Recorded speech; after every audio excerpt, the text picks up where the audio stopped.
So we're on. We are. The Good morning. beginning of, good morning. It's the beginning of a new era. Chain conversations, echo, echo, echo. Was that a bit soon, bit early to have a bit of humour there?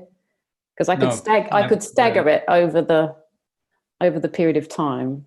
Just put an alarm on every 5 minutes. I could be funny. You can't help yourself. I can't. I can see the first torture that people watching might have, and that is that we're both drinkers of tea. What's that torture? Total, I don't know how to say that. Hygge? Oh, yeah. That's the word for cozy in Danish, isn't it? Yeah. And that I am. And this moment with this tea and this humour. So let's not disappoint Theo and Tim. Let's try and do our best. Now, you and I know each other, and we have for a very long time. And I say that because it feels like it. Yeah.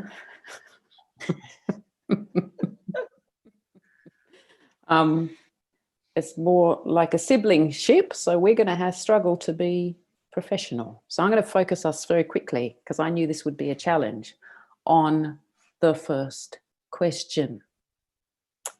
Imagine a wonderful future in our area of expertise. What would we see and what would we hear? And what would we drink? What would we drink? Well, I would go straight for green tea. That's it. I'm drinking green tea as well. Because it's subtle, but it wakes you up. It's cleansing. Yeah, so I would go straight. So a wonderful future for us would be a lot of green tea. Loose leaf from the pot. Yeah. See, I'm hardcore. I go for a strong brew in a coffee jug. Whoa. Yeah. So that's what you're going to contend with. Well, firstly, with deep love to Theo and Tim, I found this question very difficult. Yeah. Well, it's a deep question, isn't it? Or are you saying that you find it difficult to imagine a future that is wonderful, given how what a horrible year 2020's been? Wow, there's a lot of bias and assumptions you've thrown onto me there, Matt. No, actually. So I don't want to imagine. Maybe it's stubbornness. I don't want to imagine a wonderful future anymore. I want to actually make one today. Yeah. So when I've been through all of these types of things where I'm, imagining and aspiring.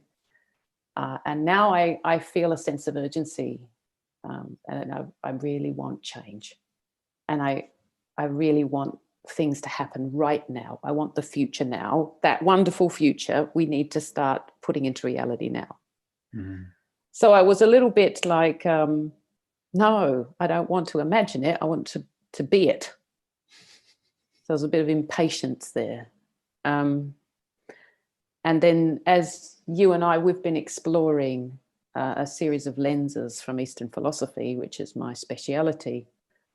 And I think I am seeing and I am hearing that wonderful future every single day, and have been watching it develop inside large organizations since 2014 specifically.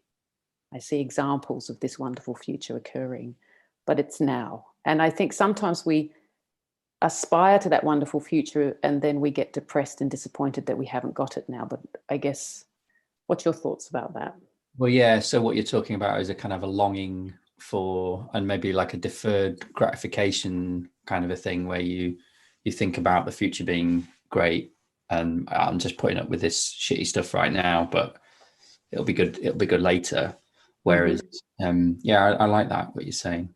And it was one of the reasons I thought, I mean, there's so many reasons that are nice to talk to you, but I thought when Theo said he wanted to frame it around a wonderful future, I think what you've been doing with Sail and those lenses is worth talking about in detail and hearing some stories about, because I think it's really amazing how you're able to go into these organizations that are really politically difficult. I mean, I'd say even there's sort of toxicity sometimes, right? I mean, we all know, like, when we work in these human organizations, people are people can create quite a lot of difficulty for each other, and you're able to really do transformative things there.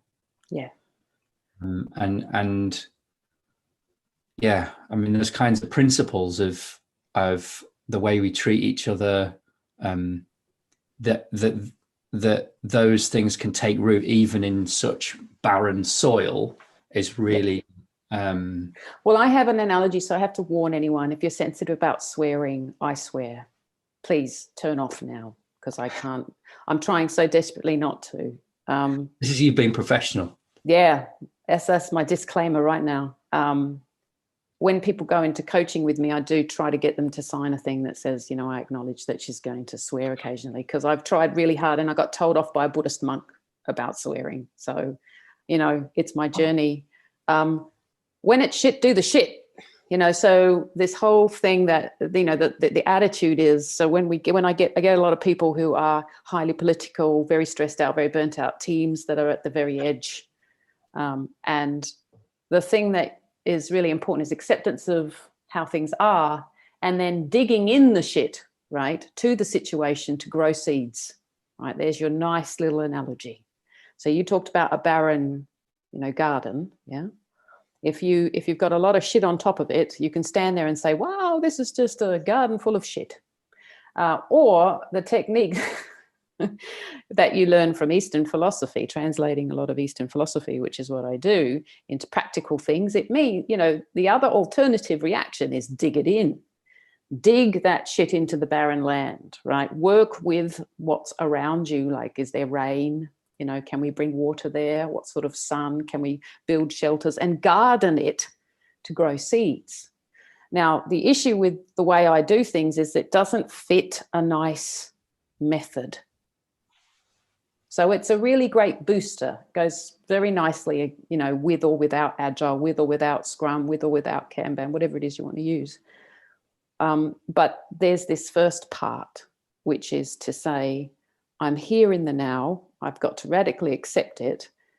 And then I've got to work out how to dig this in and learn from it to create seeds of transformation and change.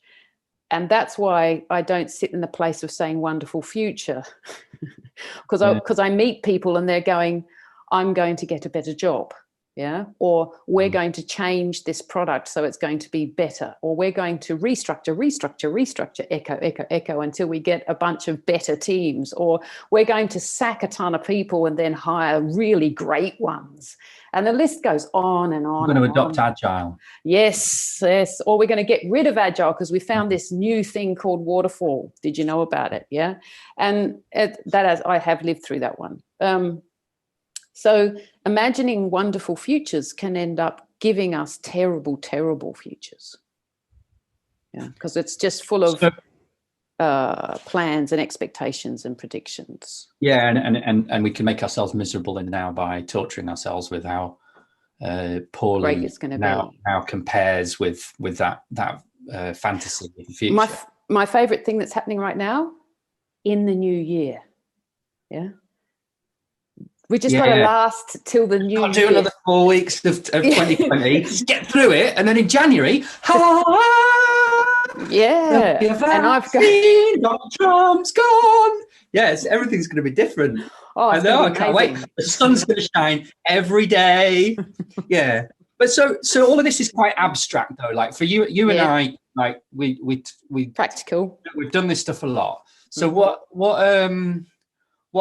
tell us a story about something that's happened in one of these organizations that you've worked with where you've seen these, you know, let's turn this metaphor of the manure on the barren soil into something worky. You can do that without swearing. That is amazing. So I want to be you. Okay.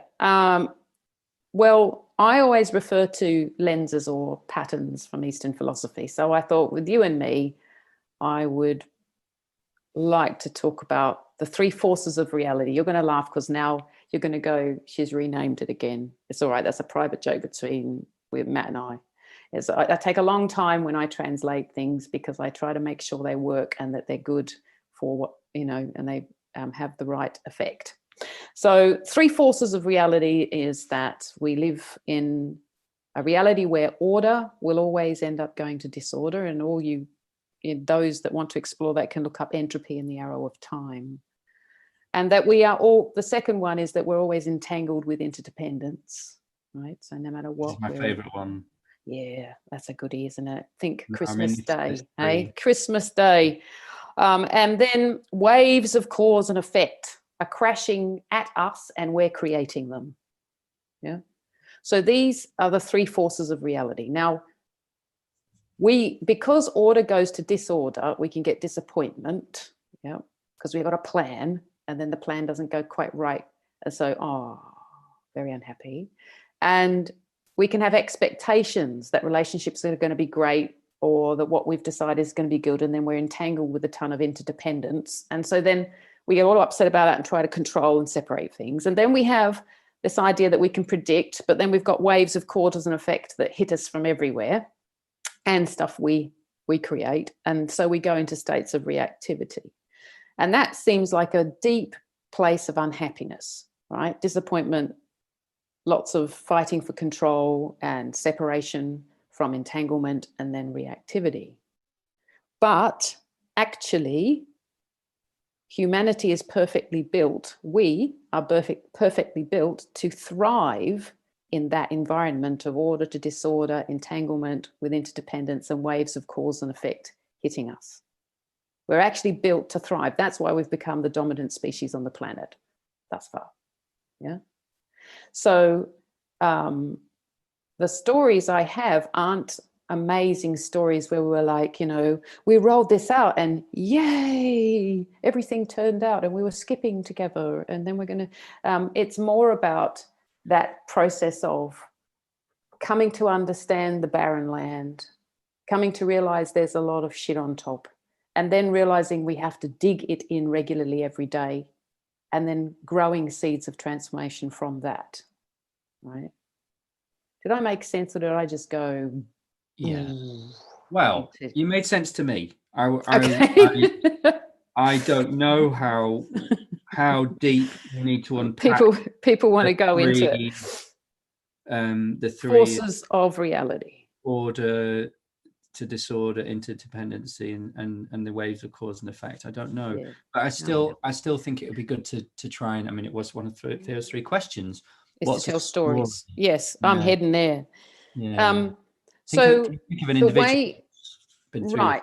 So I've got somebody I'd been working with on and off for a number of years in a large corporation, and he's decided that he's in charge of 100 people, development teams, and he's doing an MBA at LBS. Very ambitious but kind.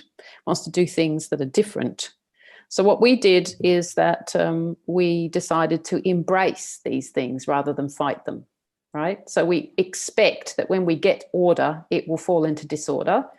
When we go to do something, that it will be entangled with a lot of interdependency, and it always will. Right. And that whatever we do will have waves of cause and effect from, say, previous leaders or leaders who are higher up, or some techie who did a certain thing. Yeah. And that's going to be something to manage. So we keep them in our focus. So we started that journey about a year ago. And the way that you put it into practical application is we will do things like interaction architecture, right? So that's where you map the interactions that are happening in the division and above, and you start to see when order is created, you assume or disorder will come. So what have we got in play that could help bring order back in, bring it back to order?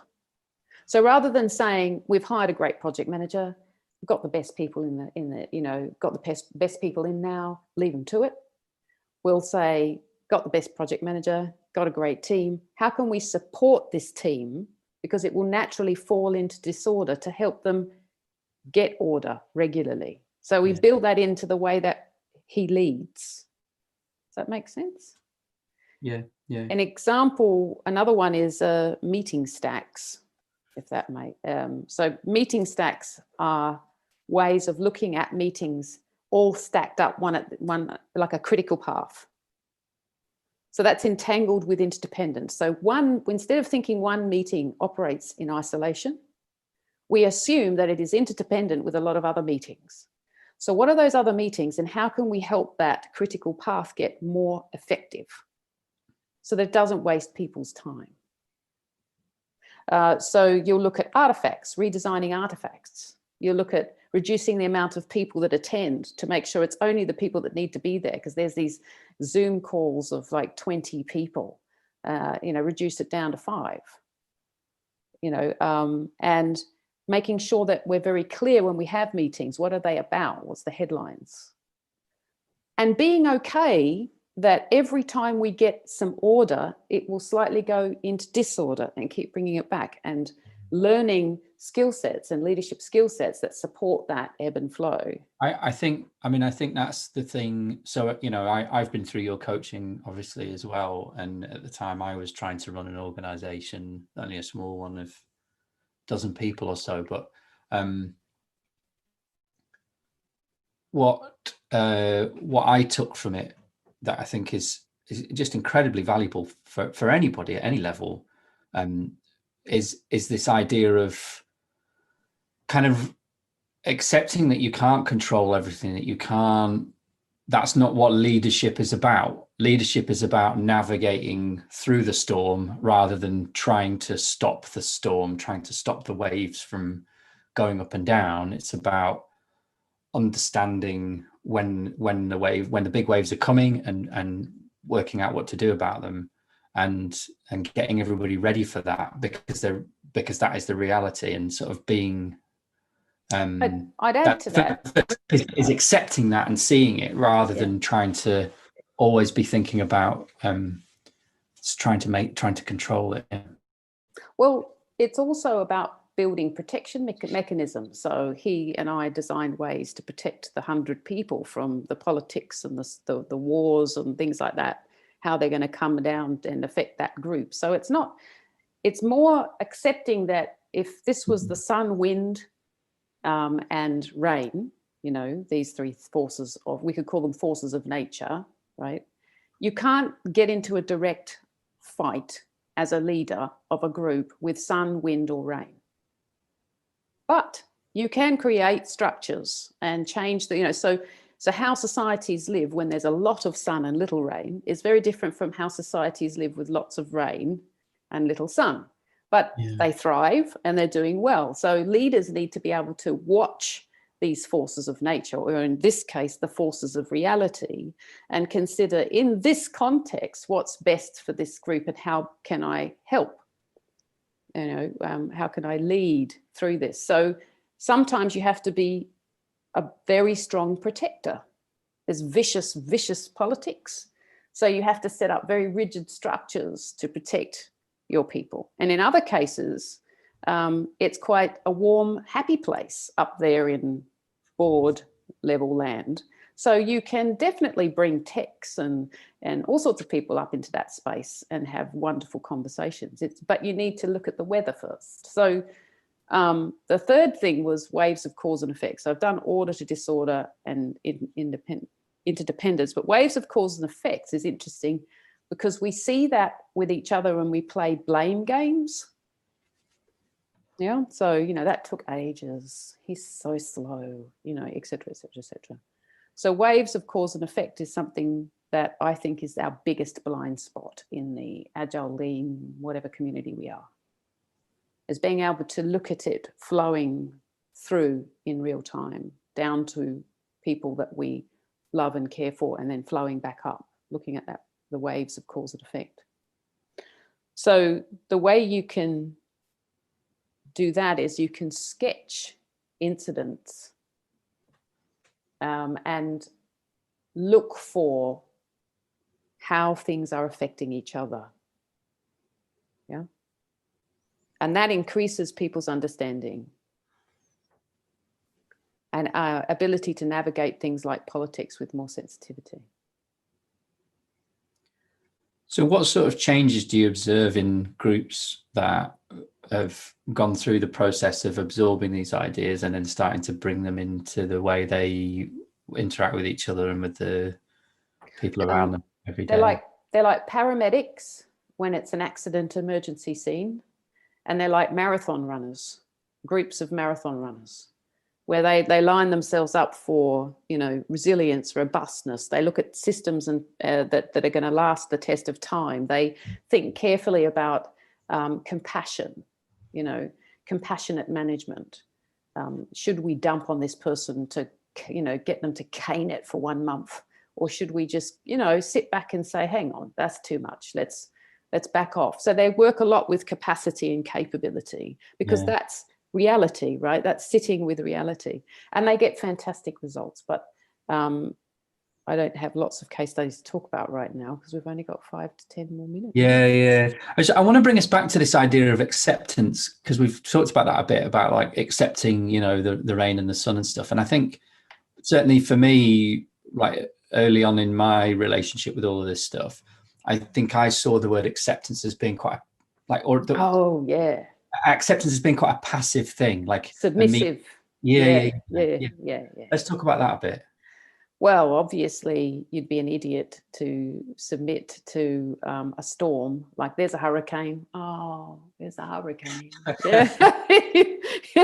You know, the acceptance is where we go, is trying to get past delusion, where, you know, if you have that denial, people have it all the time. Like, they get married to someone or they're in a relationship and they go, but he never seemed like that. But she never seemed like that. I never saw that. Sometimes we're just really enjoying something so much that we don't want to see the negative. So this sort of idea of acceptance, you can look up radical acceptance, is really the first position of transformation and reacting effectively. What we should probably say is get good situational awareness, right?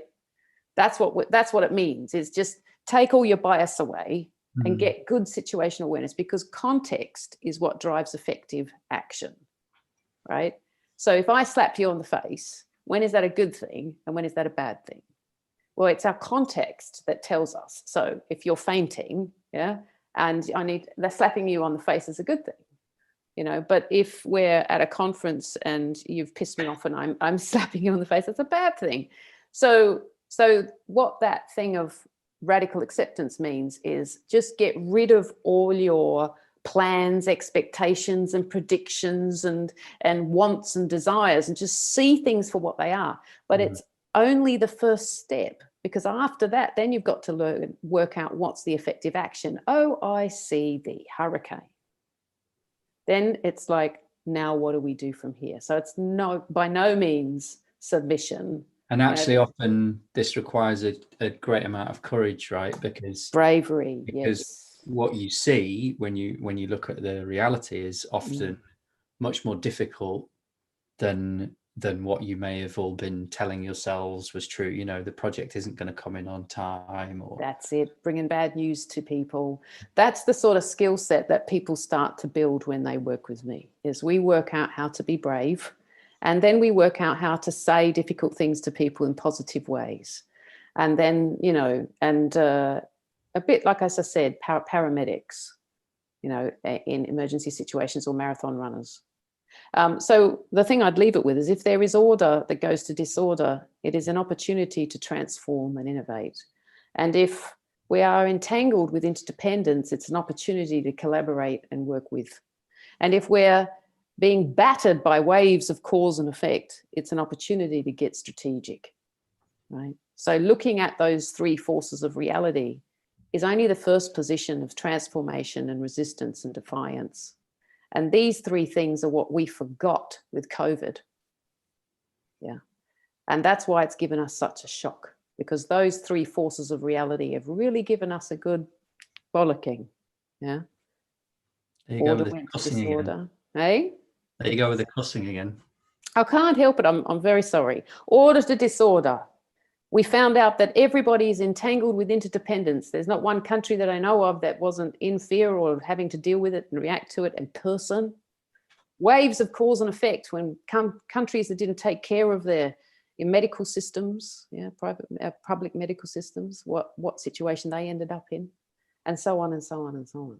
That's a perfect example. Yeah. But we can also see as well that it doesn't matter if all of the rich countries of the world give ourselves the vaccine, if there's still the other 2/3 of the planet isn't vaccinated, we're all still going to catch it, or it's right. around Massive down. Yeah. Massive lessons in the three forces of reality, right? So, you know, might collaboration between disciplines help to imagine positive long-term change? Well, what would that look like in my head? What does that look like now? What do we do now, the teams and the leaders that I coach now?